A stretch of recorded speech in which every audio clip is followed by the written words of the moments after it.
In just 47 seconds, what started as casual banter about Mark Wahlberg's latest film spiraled into the most explosive on-air meltdown in late-night television history. The Boston native went from Hollywood charm to pure Massachusetts street fury, faster than anyone could have predicted, turning Jimmy Kimmel's soundstage into a verbal battleground that left producers scrambling and audiences stunned. The tension was palpable from the moment Wahlberg walked onto the set. Jimmy Kimmel, notorious for his calculated provocations disguised as humor, had his sights set on easy targets, and Mark Wahlberg's controversial past seemed like prime material for cheap laughs. What Kimmel didn't anticipate was that he was about to poke a bear that wouldn't hesitate to bite back. "So Mark, you've got this new action movie coming out," Kimmel began with his trademark smirk, settling back in his chair like a predator eyeing wounded prey. "But I have to ask, when you're doing these intense fight scenes, do you ever think about let's call them your younger days in Boston?" The audience chuckled nervously. Wahlberg's jaw tightened almost imperceptibly, but he maintained his composure. "Jimmy, I think we should focus on the movie. It's a great story about redemption and—" "Oh, come on, Mark," Kimmel interrupted, that familiar condescending tone creeping into his voice. "We're all adults here. I mean, everyone knows about the incidents when you were 16. The racial stuff. Don't you think it's a bit rich playing these heroic characters when you've got that baggage?" The studio fell dead silent. Even the camera operators seemed to freeze. Wahlberg's publicist could be seen frantically gesturing from the wings, but it was too late.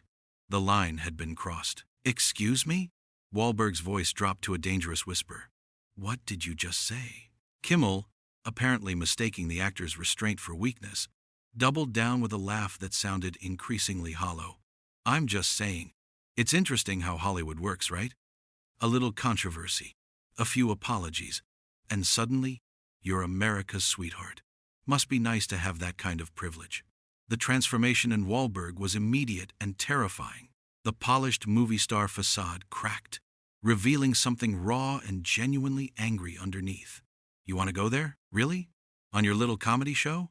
"Hey, I'm just asking the questions America wants answered," Kimmel replied, but his confidence was starting to waver as he realized he'd miscalculated badly.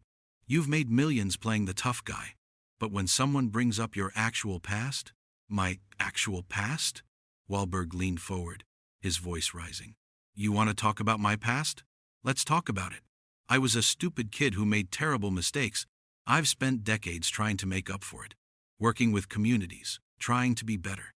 But you sit here in your little bubble, making jokes about real people's pain because it gets you ratings." The audience was completely silent now. Even Kimmel's usual sycophantic whooping section seemed to understand they were witnessing something unprecedented. This wasn't the carefully choreographed controversy that late-night shows thrived on. This was genuine fury. "Mark, I think you're overreacting," Kimmel started, but Wahlberg cut him off with a sharp gesture.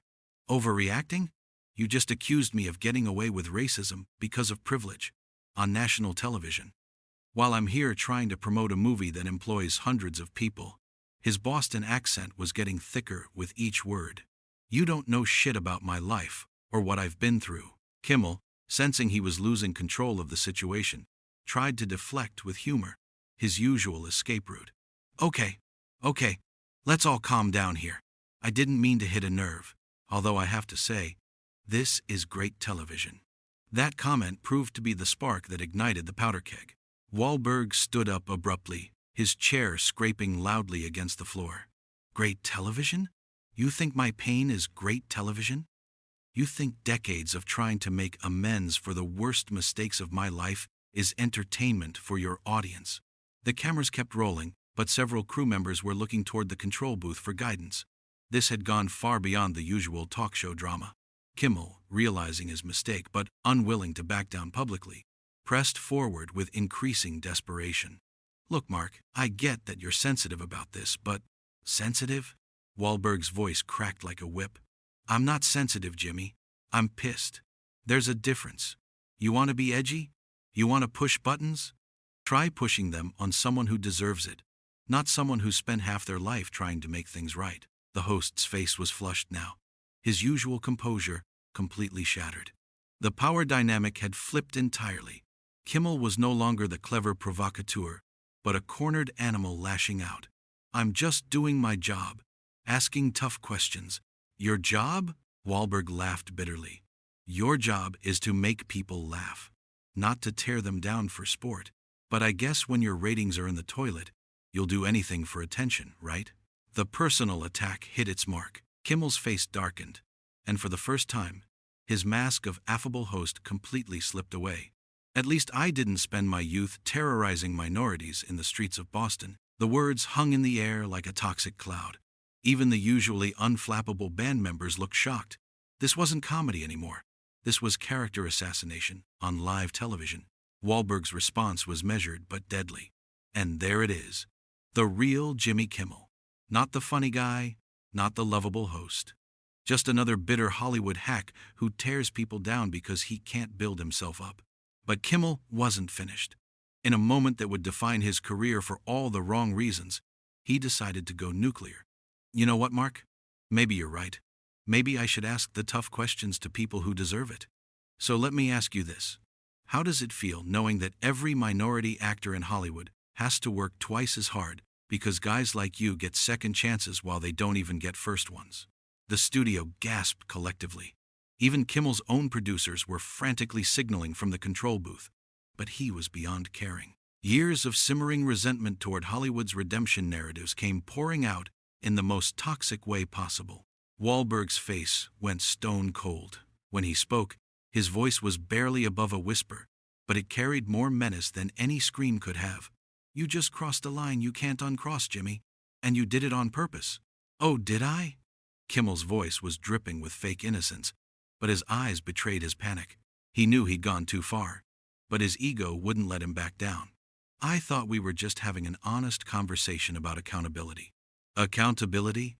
Wahlberg stepped closer to the desk, and for a moment, the cameras caught the very real fear flickering across Kimmel's face. "You want to talk about accountability? Let's talk about how you've built a career mocking people who can't fight back.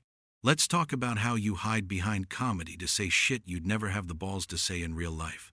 The audience was completely captivated by the raw humanity of the moment. This wasn't scripted television drama, this was two men stripping away all pretense and revealing who they really were. And what they were seeing wasn't pretty. Kimmel, desperate to regain control, made another catastrophic decision. "At least I'm not pretending to be something I'm not. I don't have to wake up every morning and look in the mirror at someone who—" "Stop." Wahlberg's voice cut through the air like a blade. "Stop talking. Right now. Before you say something that ruins your life." But Kimmel was too far gone. His judgment completely clouded by adrenaline and wounded pride. Someone who— What, Mark? Someone who beat up Asian kids for fun? Someone who— The next few seconds unfolded in slow motion.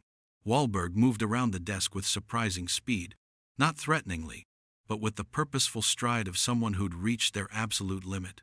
Kimmel instinctively leaned back in his chair, finally understanding the gravity of what he'd unleashed. "You want to keep going?" Wahlberg's voice was deadly quiet now. "Because I can tell these people things about you that would make your past look like a bedtime story.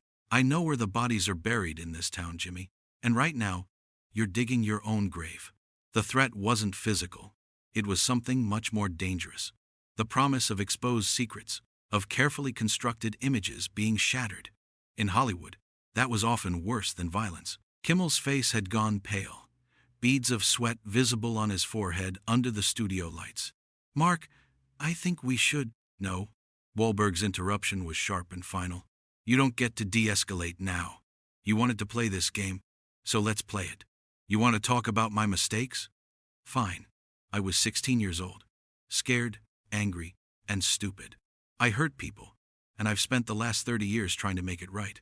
But you're a grown man who hurts people for applause." The audience was completely silent, hanging on every word. Even the band had stopped their usual background activity. This was television history happening in real time. You sit in your comfortable chair, in your comfortable studio, making comfortable jokes about uncomfortable truths. Wahlberg continued, his voice gaining strength. "You've never had to fight for anything real in your life. Never had to crawl out of a hole you dug yourself. Never had to look victims in the eye and try to make amends." Kimmel opened his mouth to respond, but Wahlberg wasn't finished. And the worst part? The absolute worst part is that you think this makes you better than me. You think because you've never been caught, because you've never had to face consequences, that means you're morally superior. But all it means is you're a coward who's never been tested. The words hit Kimmel like physical blows. His usual quick wit had completely abandoned him, leaving him looking small and exposed under the harsh studio lights. The power dynamic had shifted so completely that even his own audience seemed to be turning against him. Kimmel started, then stopped. For perhaps the first time in his career, he was genuinely speechless. What's wrong, Jimmy? Cat got your tongue? Or maybe you're finally realizing that when you pick a fight with someone who's got nothing left to lose, you might just get more than you bargained for. Wahlberg moved back to his chair, but remained standing, towering over the now diminished host. The visual was striking. The reformed troublemaker standing tall, while the supposed moral authority cowered behind his desk. You know what the real difference between us is? Wahlberg continued, his voice now carrying a sad sort of wisdom. I learned from my mistakes. I grew from them. I used them to become a better person. But you just keep making the same mistake over and over again. You hurt people because you can, because it's easy, because your audience will cheer for it. Kimmel finally found his voice, but it came out as a croak. This isn't what I wanted. Bullshit. The profanity cut through his excuse like a knife. This is exactly what you wanted. You wanted to humiliate me on national television. You wanted to be the guy who took down Mark Wahlberg. Well, congratulations, Jimmy. You got your moment. How does it feel?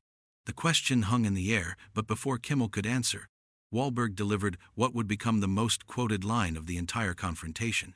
Because from where I'm standing, you look like a man who just discovered that karma isn't just a word.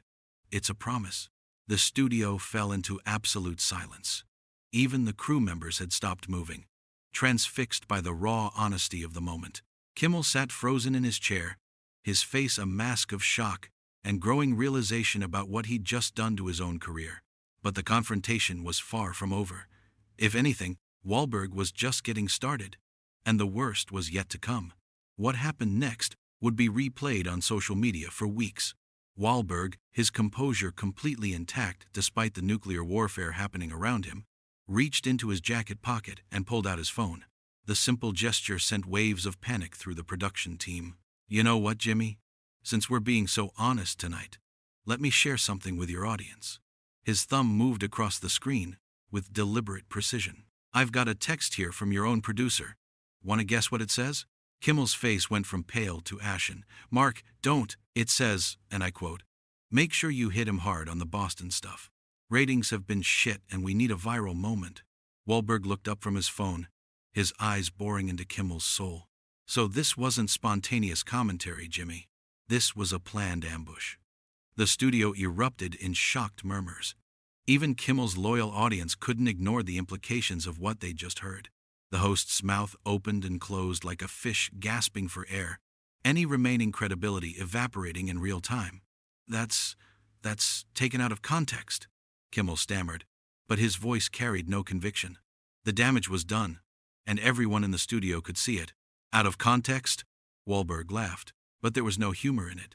The context is that you invited me here under false pretenses. You pretended this was about my movie, about my work, when really you just wanted to drag me through the mud for your ratings. That's not comedy, Jimmy. That's exploitation. Kimmel desperately tried to regain control of his own show. Look, Mark, maybe we got a little heated, but a little heated? Wahlberg's voice rose for the first time, genuine anger finally breaking through his controlled demeanor. You accused me of benefiting from privilege while minorities suffer. You tried to weaponize my past mistakes against me. And you did it all for a fucking soundbite. The profanity echoed through the studio like a gunshot. Parents across America would be scrambling for remote controls, but nobody in that room was thinking about broadcast standards. They were witnessing something far more important, a reckoning. And you know what the really sick part is? Wahlberg continued, his voice dropping back to that dangerous whisper. You've never done anything meaningful for the communities you claim to be defending. You just use them as props in your little performance. That's not advocacy, Jimmy. That's opportunism. Kimmel tried one last desperate gambit, appealing to his audience. Folks, I think we're all getting a little too serious here. This is supposed to be entertainment. Entertainment? Wahlberg's laugh was harsh and bitter. You think destroying someone's reputation for cheap laughs is entertainment? You think ambushing your guests is entertainment? Because from where I'm standing, it looks like sadism with a laugh track. The audience's loyalty was clearly shifting. The few scattered claps for Kimmel were overwhelmed by uncomfortable silence and, increasingly, murmurs of agreement with Wahlberg. The host could feel his own crowd turning against him, and the panic in his eyes was unmistakable.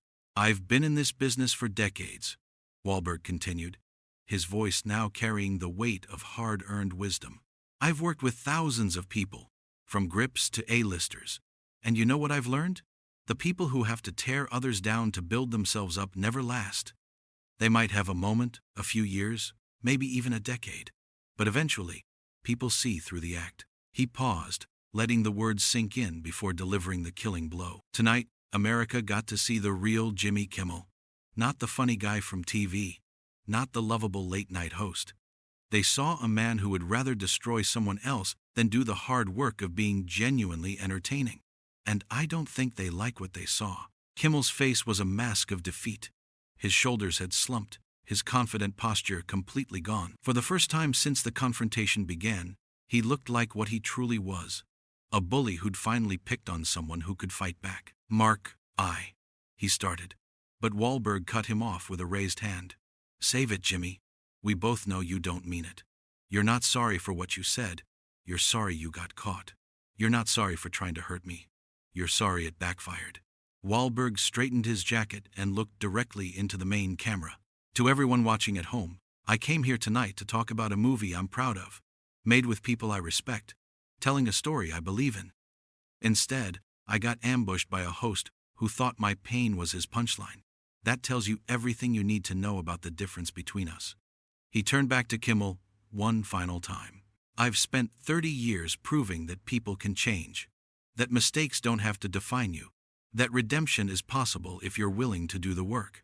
But you have to want to change, Jimmy. And I don't think you do. With that, Wahlberg unclipped his microphone and placed it carefully on Kimmel's desk. The small gesture carried enormous weight. It was a rejection not just of this interview, but of everything Kimmel represented. Good luck with your ratings, he said, his voice carrying a mixture of pity and disgust. I hope it was worth it. As Wahlberg walked toward the exit, the studio remained in stunned silence. No one applauded, no one cheered, no one even moved. They had just witnessed the complete professional destruction of one man and the moral victory of another. Kimmel sat frozen in his chair, staring at the microphone on his desk like it was a venomous snake. His producers were frantically signaling from the wings, but he seemed unable to process their instructions. The confident showman had been replaced by a hollow shell, devastated by his own hubris. Wahlberg paused at the edge of the stage, not to look back at Kimmel, but to address the audience one final time. You deserve better than this, he said simply. You deserve hosts who lift people up instead of tearing them down. You deserve comedy that comes from joy, not cruelty.